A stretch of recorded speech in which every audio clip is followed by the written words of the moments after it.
It froze. Okay? Nothing works anymore! So, my friends and I entered our first 48-hour game jam, which also happened to be our first game jam. In addition, I enrolled my friends only 1 week prior, which they had to use to learn Unity from scratch. Safe to say, we were perhaps coming in at a slight disadvantage. This jam sponsors were Ubisoft and Stadia, and the whole event was hosted by McGill, under the name of McGame Jam, a yearly event. And the theme for this one was announced as Unintended Consequences. Time to brainstorm. We wanted to try and represent the butterfly effect concretely. What better mascot for unintended consequences?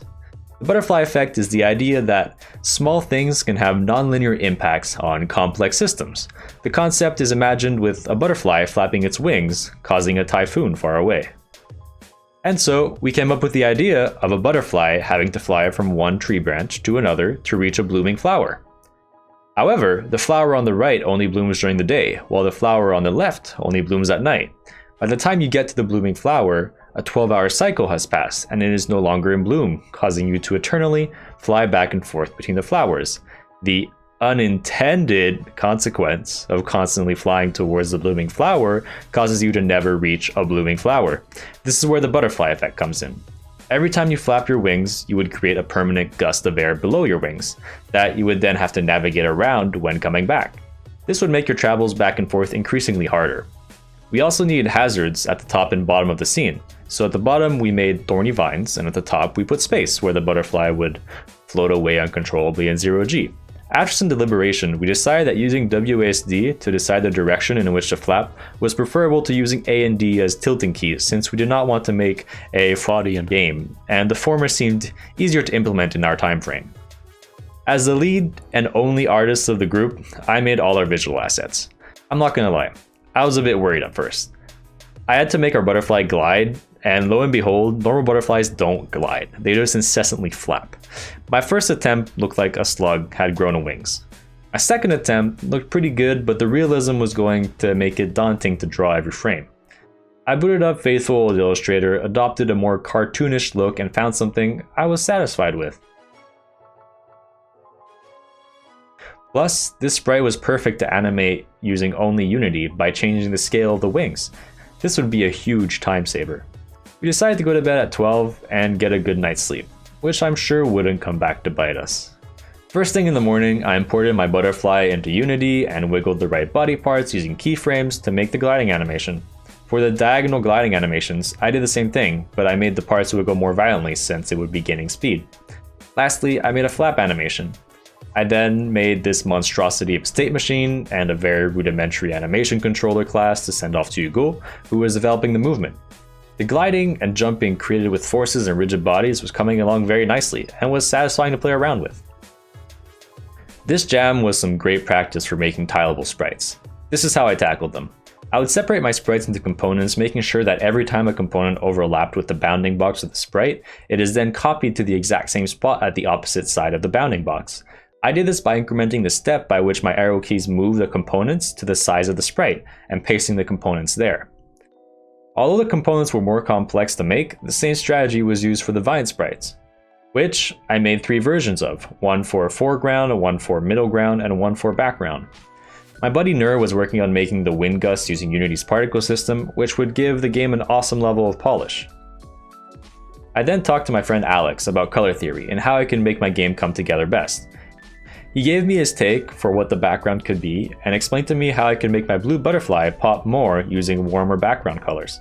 Plus, the transition from warm forest sky to cold space would be more drastic, signifying its danger.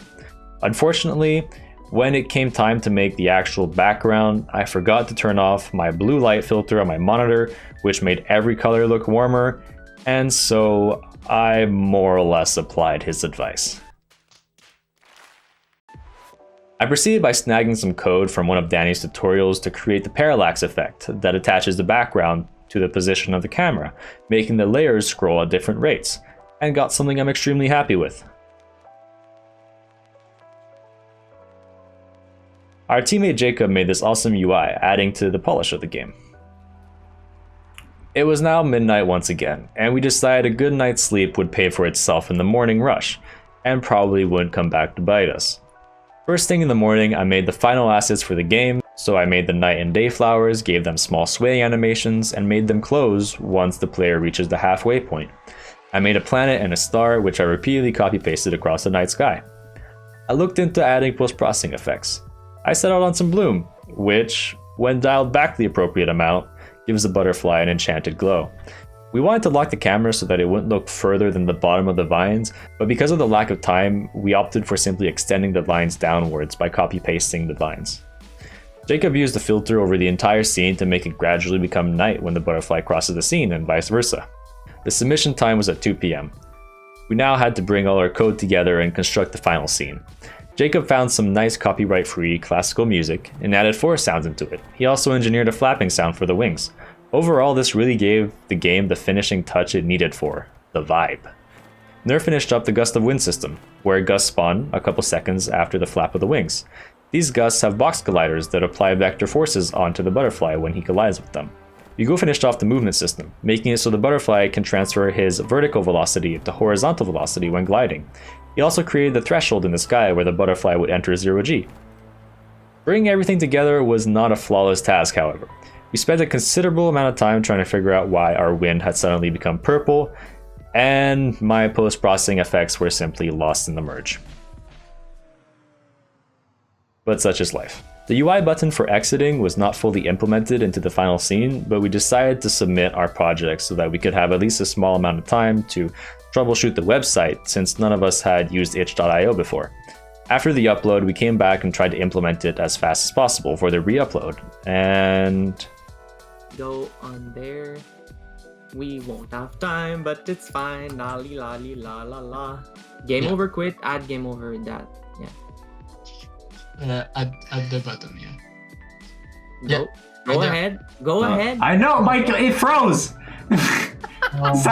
You see my cursor? There's like a little square around it. It froze. Okay, nothing works anymore. Oh my god. Oh well, y'all are gonna have to tab out and close our game. Deal with it. At the end of the jam, we won. The friendships along the way. Congrats to the actual winners, who made the puzzle game, Shove Night. The game felt very polished and the puzzles were sufficiently complex to keep you playing. Feel free to check out all the entries, link in the description. As for us, I'm proud of what we accomplished. Unfortunately, we didn't have time to make a panning effect that shows the flowers fully bloomed, giving the player a reason for moving back and forth, which would have solidified the game loop. There are also some balancing issues that make the first 20 back and forths relatively easy. We could have either made the gusts bigger or the scene smaller to remedy this. All in all, it was an amazing experience. Thank you to McGill for organizing it. If you liked this video, consider subscribing, leaving a like. See you in the next one.